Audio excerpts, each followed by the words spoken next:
नमस्कार, मैं हूँ डीजी और आपका स्वागत है गपशप न्यूज पर।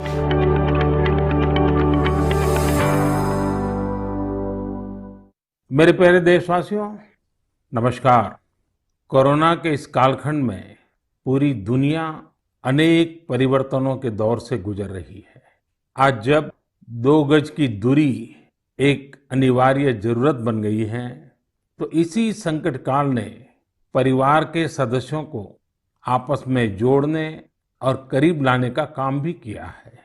लेकिन इतने लंबे समय तक एक साथ रहना, कैसे रहना, समय कैसे बिताना, हर पल खुशी भरी कैसे हो, तो कई परिवारों को दिक्कतें आई। और उसका कारण था कि जो हमारी परंपराएं थे, जो परिवार में एक प्रकार से संस्कार सरिता के रूप में चलती थी, उसकी कमी महसूस हो रही है। ऐसा लग रहा है कि बहुत से परिवार हैं जहां से ये सब कुछ खत्म हो चुका है, और इसके कारण उस कमी के रहते हुए इस संकट के काल को बिताना भी परिवारों के लिए थोड़ा मुश्किल हो गया। और उसमें एक महत्वपूर्ण बात क्या थी?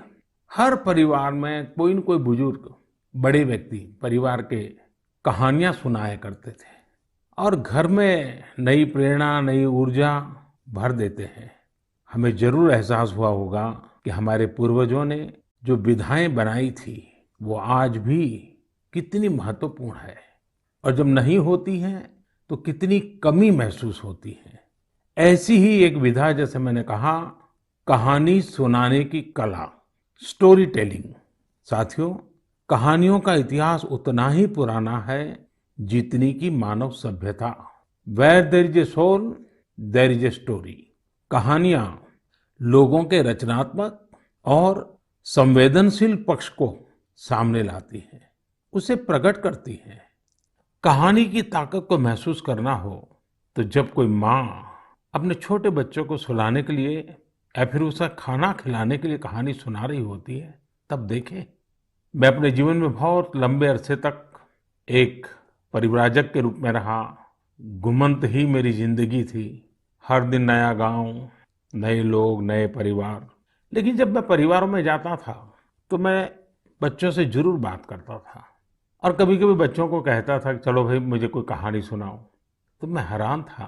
बच्चे मुझे कहते थे, नहीं अंकल, कहानी नहीं, हम चुटकुला सुनाएंगे। और मुझे भी वो यही कहते थे कि अंकल आप हमें चुटकुला सुनाओ। यानी उनको कहानी से कोई परिचय ही नहीं था। ज्यादातर उनकी जिंदगी चुटकुलों में समाहित हो गई थी। साथियों, भारत में कहानी कहने की या कहें किस्सा गोई की एक समृद्ध परंपरा रही है। हमें गर्व है कि हम उस देश के वासी हैं जहां हितोपदेश और पंचतंत्र की परंपरा रही है, जहां कहानियों में पशु पक्षियों और परियों की काल्पनिक दुनिया गढ़ी गई ताकि विवेक और बुद्धिमत्ता की बातों को आसानी से समझाया जा सके। हमारे यहाँ कथा की परंपरा रही है। ये धार्मिक कहानियां कहने की प्राचीन पद्धति है। इसमें कथाकालक्षेपम भी शामिल रहा है। हमारे यहाँ तरह तरह की लोक कथाएं प्रचलित हैं।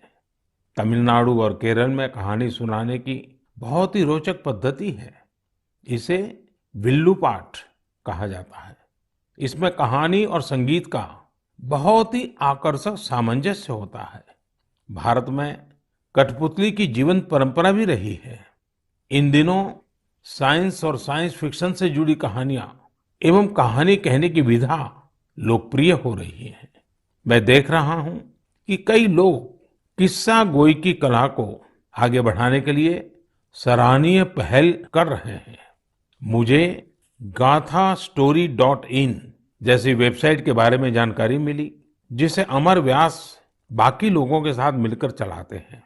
अमर व्यास आईआईएम अहमदाबाद से एमबीए करने के बाद विदेशों में चले गए, फिर वापस आए। इस समय बेंगलुरु में रहते हैं और समय निकालकर कहानियों से जुड़ा इस प्रकार का रोचक कार्य कर रहे हैं। कई ऐसे प्रयास भी हैं जो ग्रामीण भारत की कहानियों को खूब प्रचलित कर रहे हैं। वैशाली व्यवहारे देशपांडे जैसे कई लोग हैं जो इसे मराठी में भी लोकप्रिय बना रहे हैं। चेन्नई की श्री विद्या वीर राघवन भी हमारी संस्कृति से जुड़ी कहानियों को प्रचारित प्रसारित करने में जुटी है। वहीं कथालय और the Indian story telling network नाम की 2 वेबसाइट भी इस क्षेत्र में जबरदस्त कार्य कर रही हैं। गीता रामानुजम ने kathalaya.org में कहानियों को केंद्रित किया है।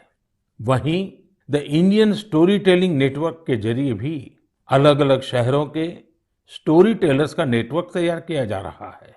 बेंगलुरु में एक विक्रम श्रीधर है जो बापू से जुड़ी कहानियों को लेकर बहुत उत्साहित है। और भी कई लोग इस क्षेत्र में काम कर रहे होंगे। आप जरूर उनके बारे में सोशल मीडिया पर शेयर करें। आज हमारे साथ बेंगलुरु स्टोरी टेलिंग सोसाइटी की बहन अपर्णा अथरे और अन्य सदस्य जुड़े हैं। आइए उन्हीं से बात करते हैं और जानते हैं उनके अनुभव। हेलो। नमस्कार आदरणीय प्रधानमंत्री जी, कैसे हैं आप? मैं ठीक हूँ, आप कैसे हैं अपर्णा जी?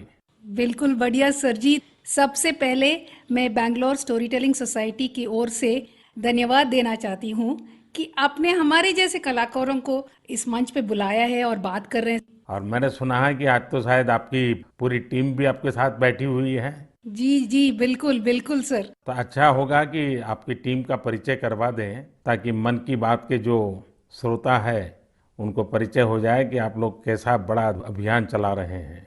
सर, मैं अपर्णा अत्रेया हूँ। मैं 2 बच्चों की माँ हूँ, एक भारतीय वायुसेना के अफसर की बीवी हूँ और एक पैशनेट स्टोरी टेलर हूँ सर। स्टोरी टेलिंग की शुरुआत 15 साल पहले हुई थी जब मैं सॉफ्टवेयर इंडस्ट्री में काम कर रही थी। तब मैं CSR प्रोजेक्ट्स में वॉलंटरी काम करने के लिए जब गई थी, तब हजारों बच्चों को कहानियों के माध्यम से शिक्षा देने के मौका मिला। और ये कहानी जो मैं बता रही थी वो अपनी दादी माँ से सुनी थी। लेकिन जब कहानी सुनने वक्त मैं जो खुशी उन बच्चों में देखा, मैं क्या बोलूँ आपको, कितनी मुस्कुराहट थी, कितनी खुशी थी। तो उसी समय मैंने तय किया कि स्टोरी टेलिंग मेरे जीवन का एक लक्ष्य होगा सर। आपकी टीम में और कौन है वहाँ? मेरे साथ हैं शैलजा संपत। नमस्कार सर। नमस्ते जी। मैं शैलजा संपत बात कर रही हूँ। मैं तो पहले टीचर थी, उसके बाद जब मेरे बच्चे बड़े हुए तब मैंने थिएटर में काम शुरू किया और फाइनली कहानियों को सुनाने में सबसे ज्यादा संतृप्त मिला। धन्यवाद। मेरे साथ सौम्या है। नमस्कार सर। नमस्ते जी। मैं हूँ सौम्या श्रीनिवासन। मैं एक साइकोलॉजिस्ट हूँ। मैं जो काम करती हूँ बच्चों और बड़े लोगों के साथ, उसमें मैं कहानियों के द्वारा मनुष्य के नव रसाओं को जगाने में कोशिश करती हूँ और उसके साथ चर्चे भी करती हूँ। यह मेरी लक्ष्य है, healing and transformative story telling. नमस्ते सर। नमस्ते जी। मेरा नाम अपर्णा जयशंकर है। वैसे तो मेरी सौभाग्य है कि मैं अपनी नाना नानी और दादी के साथ इस देश के विभिन्न भागों में पली हूँ, इसीलिए रामायण, पुराणों और गीता की कहानियाँ मुझे विरासत में हर रात को मिलती थी। और बैंगलोर स्टोरी टेलिंग सोसाइटी जैसी संस्था है तो मुझे तो स्टोरी टेलर बनना ही था। मेरे साथ मेरे साथी लावण्या प्रसाद है। लावण्या जी नमस्ते। नमस्ते sir. I am an electrical engineer turned professional storyteller. Sir, I grew up listening to stories from my grandfather. I work with senior citizens in my special project called Roots, where I help them document their life stories for their families. Lavanya ji आपको बहुत बधाई। और जैसा आपने कहा, मैंने भी एक बार मन की बात में सबको कहा था कि आप परिवार में अपने दादा दादी नाना नानी है तो उनसे उनके बचपन की कहानियाँ पूछिए और उसको टैप कर लीजिए, रिकॉर्ड कर लीजिए, बहुत काम आएगा, ये मैंने कहा था। लेकिन मुझे अच्छा लगा कि एक तो आप सबने जो परिचय दिया अपना, उसमें भी आपकी कला, आपकी कम्युनिकेशन स्किल और बहुत ही कम शब्दों में बहुत ही बढ़िया ढंग से आपने अपना परिचय करवाया, इसलिए भी मैं आपको बधाई देता हूँ। Thank you sir, thank you. अब जो हमारे श्रोता लोग हैं मन की बात के, उनका भी मन करता होगा कहानी सुनने का। क्या मैं आपको रिक्वेस्ट कर सकता हूँ, एक तो कहानी सुनाएं आप लोग? जी बिल्कुल, ये तो हमारा सौभाग्य है जी। चलिए चलिए सुनते हैं कहानी एक राजा की। राजा का नाम था कृष्णदेवराय और राज्य का नाम था विजयनगर। अब राजा हमारे थे तो बड़े गुणवान। अगर उनमें कोई खोट बतानी ही था तो वो था उनका अधिक प्रेम अपने मंत्री तेनालीरामा की ओर और दूसरा भोजन की ओर। राजा जी हर दिन दोपहर के भोजन के लिए बड़े आस से बैठते थे कि आज कुछ अच्छा बना होगा, और हर दिन उनके बावर्ची उन्हें वही बेजान सब्जियां खिलाते थे। तुरई, लौकी, कद्दू, टिंडा, उफ। ऐसे ही एक दिन राजा ने खाते खाते गुस्से में थाली फेंक दिया और अपने बावर्ची को आदेश दिया, या तो कल कोई दूसरा स्वादिष्ट सब्जी बनाना या फिर कल मैं तुम्हें सूली पे चढ़ा दूंगा। बावर्ची बेचारा डर गया। अब नई सब्जी के लिए वो कहाँ जाए? बावर्ची भागा भागा चला सीधे तेनालीरामा के पास और उसे पूरी कहानी सुनाई। सुनकर तेनालीरामा ने बावर्ची को उपाय दिया। अगले दिन राजा दोपहर के भोजन के लिए आए और बावर्ची को आवाज दिए, आज कुछ नया स्वादिष्ट बना है या मैं सूली तैयार कर दूं? डरे हुए बावर्ची ने झटपट से थाली सजाया और राजा के लिए गर्मा गर्म खाना परोसा। थाली में नई सब्जी थी। राजा उत्साहित हुए और थोड़ी सी सब्जी चखे। वाह, क्या सब्जी थी! न तुरई की तरह फीकी थी, न कद्दू की तरह मीठी थी। बावर्ची ने जो भी मसाला भून के कूट के डाला था सब अच्छी तरह से चढ़ी थी। उंगलियां चाटते हुए संतुष्ट राजा ने बावर्ची को बुलाया और पूछा कि ये कौन सी सब्जी है, इसका नाम क्या है? जैसे सिखाया गया था वैसे ही बावर्ची ने उत्तर दिया, महाराज, ये मुकुटधारी बैंगन है। प्रभु, ठीक आप ही की तरह यही सब्जियों का राजा है और इसीलिए बाकी सब्जियों ने बैंगन को मुकुट पहनाया। राजा खुश हुए और घोषित किए, आज से हम यही मुकुटधारी बैंगन खाएंगे और सिर्फ हम ही नहीं, हमारे राज्य में भी सिर्फ बैंगन ही बनेगा और कोई सब्जी नहीं बनेगी। राजा और प्रजा दोनों खुश थे। यानी पहले पहले तो सब खुश थे कि उन्हें नई सब्जी मिली है, लेकिन जैसे ही दिन बढ़ते गए सुर थोड़ा कम होता गया। एक घर में बैंगन भरता तो दूसरे के घर में बैंगन भाजा, एक के यहाँ कत्ते का सांबार तो दूसरे के यहाँ वांगी बात। एक ही बैंगन बेचारा कितना रूप धारण करे। धीरे धीरे राजा भी तंग आ गए। हर दिन वही बैंगन। और एक दिन ऐसे आया कि राजा ने बावर्ची को बुलाया और खूब डांटा, तुमसे किसने कहा कि बैंगन के सर में मुकुट है? इस राज्य में अब से कोई बैंगन नहीं खाएगा। कल से बाकी कोई भी सब्जी बनाना, लेकिन बैंगन मत बनाना। जैसे आपकी आज्ञा महाराज, कह के बावर्ची सीधा गया तेनालीरामा के पास। तेनालीरामा ने के पांव पड़ते हुए कहा कि मंत्री जी धन्यवाद, आपने हमारी प्राण बचा ली। आपके सुझाव के वजह से हम कोई भी सब्जी राजा जी को खिला सकते हैं। तेनालीरामा हंसते हुए कहा, वो मंत्री ही क्या जो राजा को खुश न रख सके।